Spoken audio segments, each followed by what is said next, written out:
Rawalpindi cricket stadium PSL کے دوبارہ آغاز پر کراچی کنگز اور پشاور زلمی کے مابین میچ دیکھنے کے لیے chief of army staff general حافظ سید عاصم منیر اور DGI SPR جنرل احمد شریف چودھری بھی راولپنڈی کرکٹ اسٹیڈیم میں پہنچ گئے، جہاں چیئرمین PCB اور وفاقی وزیر داخلہ محسن نقوی نے ان کا شاندار استقبال کیا، جبکہ تماشائیوں نے آرمی چیف کا کھڑے ہو کر خیر مقدم کیا۔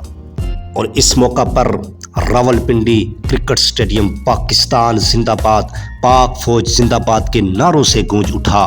بڑی تعداد میں شائقین کرکٹ نے شرکت کی اور دنیا کو ایک پیغام دیا کہ ہم امن پسند قوم ہیں اور ہر چیلنج کا ڈٹ کر مقابلہ کرنا جانتے ہیں۔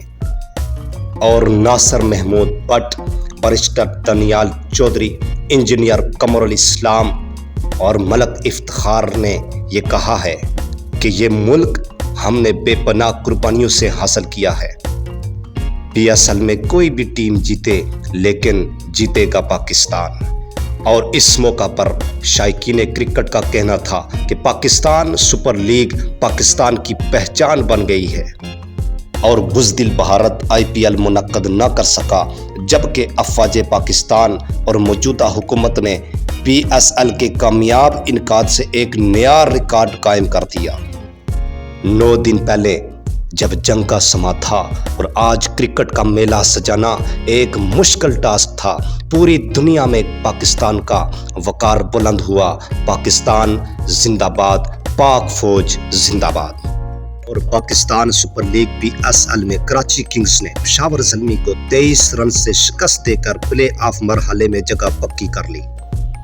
راولپنڈی کرکٹ اسٹیڈیم میں کھیلے گئے میچ میں پشاور زلمی کی ٹیم مقررہ 20 اوورز میں 238 رنز کے تعاقب میں 5 وکٹوں کے نقصان پر 214 رنز بنا سکی۔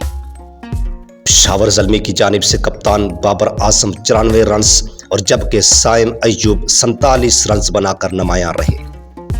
اور کراچی کنگز کی جانب سے عباس آفریدی نے 2 جبکہ حسن علی اور میر حمزہ نے ایک وکٹ حاصل کی۔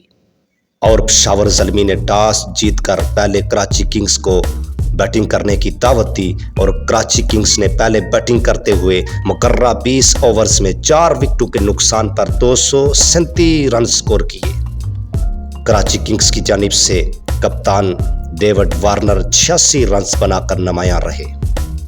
اس طرح کراچی کنگز نے پشاور زلمی کو 23 رن سے شکست دے کر پلے آف مرحلے میں جگہ پکی کر لی۔